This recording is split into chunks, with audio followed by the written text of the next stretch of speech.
Years ago, I did the night shift at a gas station because I was strapped for cash and needed a second job. I worked the night shift there for a few months. It was around my second or third month that this guy started regularly coming in really late at night, always around 2 a.m. He was about 6 feet tall. He had long, stringy hair. He'd always come in, buy a tall boy, and leave. But after a while, he one night asked me my name.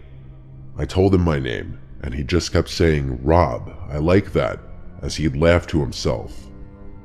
He cracked open the tall boy he just bought and walked out of the store talking to himself. He was clearly hammered. This was the night I was curious to see if he had been drinking and driving every single time that he'd come to the store. I watched as he left, and he walked out of sight off the gas station property. That would make sense. He never once bought gas anytime he came in. He'd always just buy alcohol. I'd seen him just about every night after that for a while.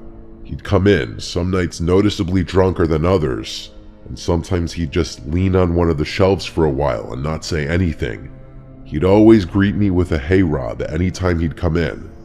One night he was just leaning on a shelf drinking the tall boy he just bought, not saying anything, just staring at a wall. I asked him for his name finally. He looked at me, took about 5 seconds, and said, "Bob." Now, I always felt like Bob is a go-to fake name when you're lying about your name. I wondered if the first thing that came to mind for him was Bob because it rhymes with my name, but I went with it. I said, "So Bob, where do you work?" He laughed so loud it actually startled me. He said he doesn't work. He said the government completely fucked him out of his job. I got the vibe he was wasted again. He looked at me with an angry-looking face, but interestingly said, "I like you, Rob. You seem like you know what you're doing." I didn't know what that meant, but he walked out of the store right after that. I didn't see him again for a while. I'd say over a week passed, which for a regular like him was a while. Bob always gave me this off, mildly creepy vibe. I figured he was usually drunk, but something was obviously wrong in his personal life. Well, one very stormy night, with less customers than usual, likely because of the storm, I heard the ding of the front door as someone entered, and I swear before looking I imagined it to be Bob, and when I looked, I was shocked to see it was actually him. But it was a much scarier version of Bob. He was completely soaked. He wasn't wearing a rain jacket or using an umbrella. He was just in a dark shirt and jeans. His long hair was drenched, and he was just standing by the door looking straight ahead at the wall. He looked like he was angry, and yet his mind was elsewhere, like his thoughts were running.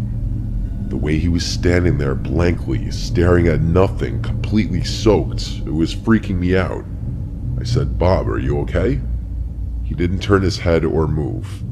He stood still and said, "I did something really bad." I asked, "What did you do?"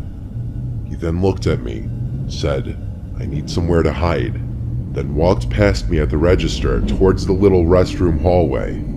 He disappeared behind the wall, and I heard one of the doors open and close. I was genuinely getting uncomfortable with Bob now. I didn't enjoy his presence whenever he was in the store, and tonight something was extra off about him.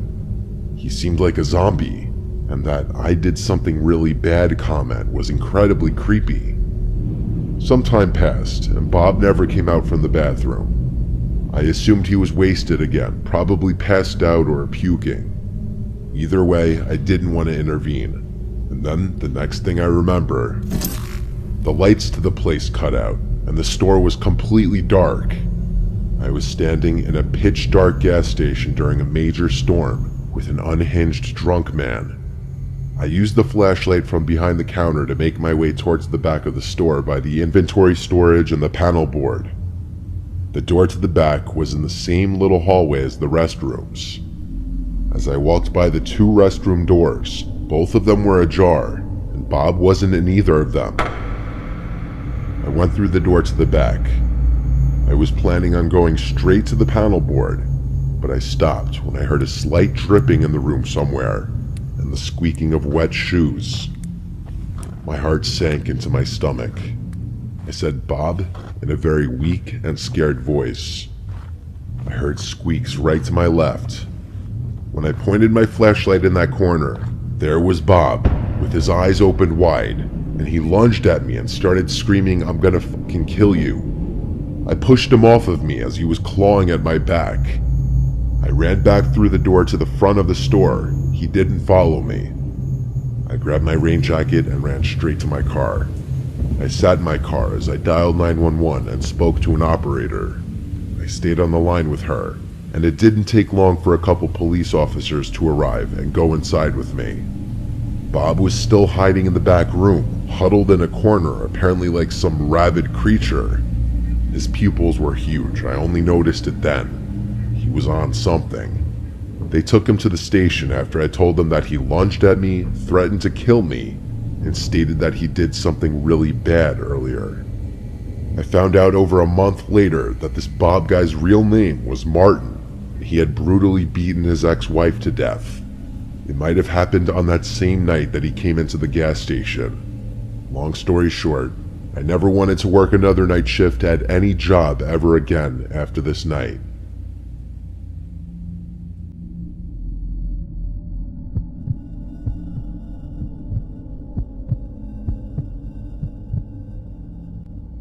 I've done a lot of night driving in my life.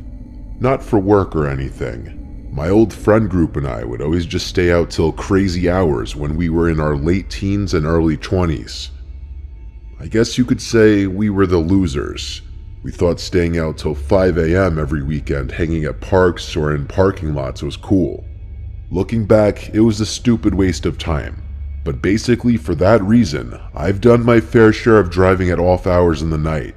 And usually that's when the drunkos and crazy people are on the roads. It was a weekend night. It had to be approaching 4 in the morning. I wanted to go home. I drove one of my friends home from the park we were hanging out at, and before driving myself home, I had to stop for gas. I used to like getting gas at night because there would be no other cars in the way. I pulled into one of my usual gas stations not far from my parents' house. As I was walking to the building to pay, there was a short guy wearing a hood walking past me. He stopped in his tracks and stared me down as I walked past. I said, "What?" as I kept walking. He said nothing, so I kept walking. Typical crackhead. I went inside the building to pay the attendant for my gas. I also bought a lottery ticket while I was there. I came back outside and started to fill up. I looked around, and as expected, it was a ghost town at this hour. Once done, I got back in the car and started driving home. Halfway home, I heard something behind me, in the car. I looked in the rearview mirror, and there was someone in the rear seat looking back at me. I let out a scream so loud I probably almost collapsed my lungs. I slammed on the brakes and screamed, "Get out!"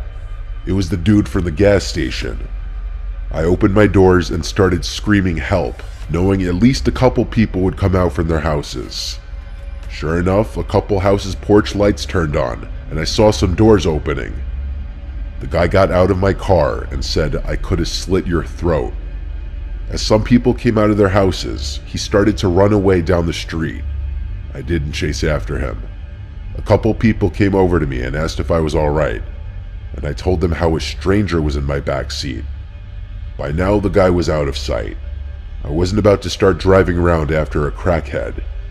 I thanked the people who came out and continued my drive home, making sure I didn't see him anywhere the rest of the drive. That was the scariest experience of my life.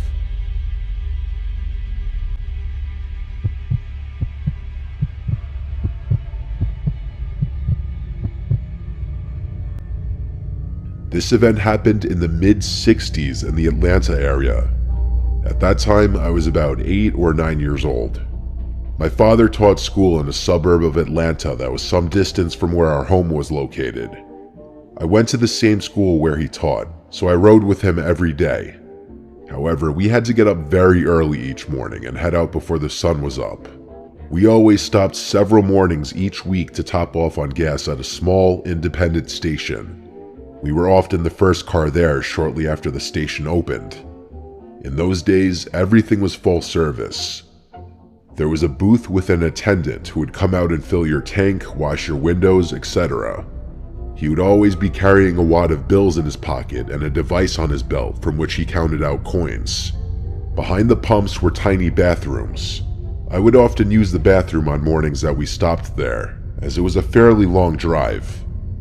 One morning, we again arrived before dawn to find the station completely deserted. It was totally quiet other than the traffic sounds going by. There was no sign of an attendant, either in the booth or anywhere else around the station. My father blew the car horn once, then again a few more times, but there was no response. We discussed what might be the problem. My father first suggested that perhaps the attendant might be in the bathroom, but when he still did not appear, my father said that maybe the attendant had experienced car trouble and had not been able to make it to work on time. We continued to wait for several minutes. No other cars pulled in. I told my father I needed to use the bathroom and put my hand on the car door handle to get out, but he told me that we could not wait any longer and I could use the bathroom at the next station we came to. So we left, still wondering what happened. A day or two later, my father was reading the local newspaper when I heard a loud exclamation from him. He excitedly told my mother and I about a small article which stated that the body of a gas station attendant had been discovered with multiple stabs stuffed into the men's bathroom of the station. It was the station we always went to. The article said the motive appeared to be robbery, as all cash and coins were missing. Early in the morning, the total amount of money was probably not a lot. The article gave no hint as to what amount was taken, but either way that didn't stop the killer. I've often wondered how I would have been affected at that young age if I had insisted on going to the bathroom at that station and had opened the door to discover the body of the murdered attendant. We never went to that gas station again.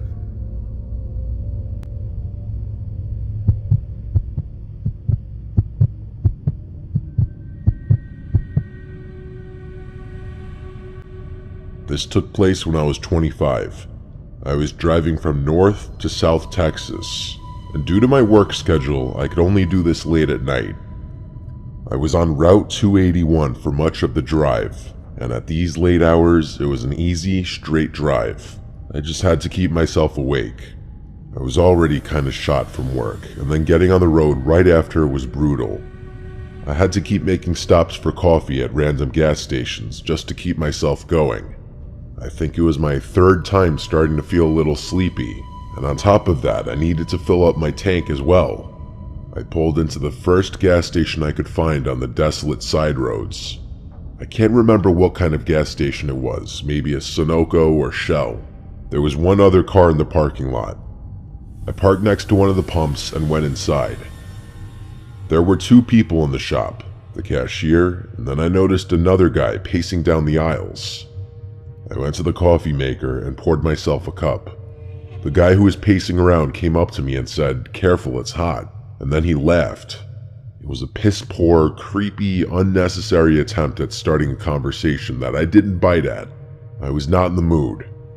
I didn't reply, and I took the coffee to the cashier where I paid for it as well as for the gas. The guy came up behind me while I was paying and said, "I really like that top." I said thank you just loud enough for him to hear. He followed it up with, "Where are you heading off to so late at night?" I was so annoyed by this point, I firmly asked him to leave me alone. The cashier was some 40-something-year-old Hispanic man.